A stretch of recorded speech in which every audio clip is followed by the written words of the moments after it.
પ્રહાર કરી રહ્યા છે। ભુજમાં પાકિસ્તાનનો ડ્રોન હુમલો નિષ્ફળ ગયો છે। સક્રિયમાં હુમલો કરવામાં આવ્યો, જે સરક્રીકમાં હુમલો કરવામાં આવ્યો કે જે નિષ્ફળ ગયો છે। ભુજમાં પાકિસ્તાનનો ડ્રોન હુમલો ફરી એકવાર નિષ્ફળ સાબિત થયો છે। અમારા સહયોગી ઝરણા અમારી સાથે લાઈવ જોડાયેલા છે। ઝરણા, એક બાદ એક હુમલાઓ છે એ પાકિસ્તાન કરતું આવ્યું છે, પરંતુ ભારત એનો જડબાતોડ જવાબ આપી રહ્યું છે। અત્યારે સરક્રીકમાં પણ જે હુમલો કર્યો પાકિસ્તાને એ નિષ્ફળ ગયો છે।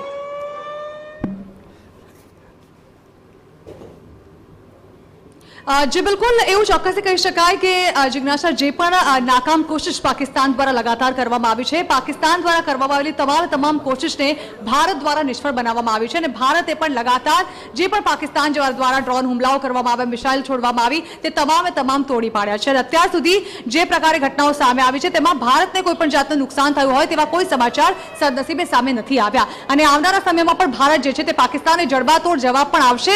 ન માત્ર જવાબ આપશે પરંતુ સામે હુમલો કરવાની પણ પૂરી રીતે તૈયારીઓ ભારતે કરી દીધી હોય તેવું લાગી રહ્યું છે અને ભારત આ પરિસ્થિતિ માટે સ્વાભાવિક છે કે પહેલાથી જ તૈયાર હતું।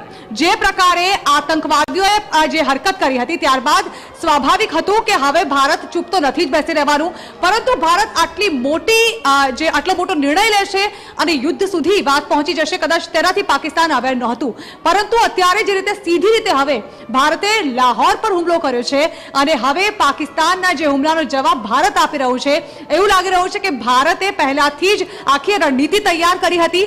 કદાચ જે બેઠકો ચાલી રહી હતી, કારણ કે 22 એપ્રિલે જે પહેલગામ અટેક થયો અને ત્યારબાદ જે આટલા દિવસ 15 દિવસનો જે ગેપ લેવામાં આવ્યો ત્યારે 50થી વધુ બેઠકો જે છે તે રક્ષા મંત્રાલય દ્વારા કરવામાં આવી હતી। પ્રધાનમંત્રી મોદીની અધ્યક્ષતામાં કરવામાં આવી હતી। ગૃહમંત્રી, સંરક્ષણ મંત્રી લગાતાર બેઠક કરી રહ્યા હતા। જે બેઠકો થઈ રહી હતી સમાચાર છે સરક્રીકમાં હુમલો નિષ્ફળ કરવામાં આવ્યો છે, કારણ કે પાકિસ્તાન તમામ 10 સરહદી રાજ્યોમાં હુમલો કરીને ભારતને પ્રભાવિત કરવાનો પ્રયત્ન કરી રહ્યું છે, પરંતુ ભારત તમામ તેના પ્રયત્નો નિષ્ફળ કરી રહ્યું છે। સરક્રીકમાં જે હુમલો કરવામાં આવ્યો તેને પણ નિષ્ફળ કરવામાં આવ્યો છે। આ શ્રેય ભારતની મજબૂત એર ડિફેન્સ સિસ્ટમને જાય છે। S-400 ના લીધે પાકિસ્તાનનો એક પણ મનસૂબો અત્યાર સુધી કાયમ નથી થયો અને આગળ પણ નહીં થાય, કારણ કે ભારતની 3 સેના એટલી જ મજબૂત છે। એટલે ભલે અત્યારે એર ડિફેન્સ સિસ્ટમ હોય, પરંતુ જો હવે પછીના કલાકો અને આવનારા સમયમાં ભારતે આર્મી થકી પણ લડવાનું હોય તો પણ ભારત એ પાકિસ્તાન કરતા 2.5 ગણું મજબૂત છે। સતત TV9 એ ડેટા પણ આપણે બતાવ્યો છે કે ભારત અને પાકિસ્તાનની તાકાતમાં પાકિસ્તાન સાથે તુલના જ ન થઈ શકે ભારતની, અને એ છતાં પણ પાકિસ્તાનના લોકો આપ જોશો તો જનરલ મુનીરથી લઈને ખ્વાજા આસિફ સુધી, જે તેમના રક્ષા મંત્રી છે, એ તમામ લોકો ભારતને ઉશ્કેરતા હોય તે પ્રકારના નિવેદન આપતા હતા।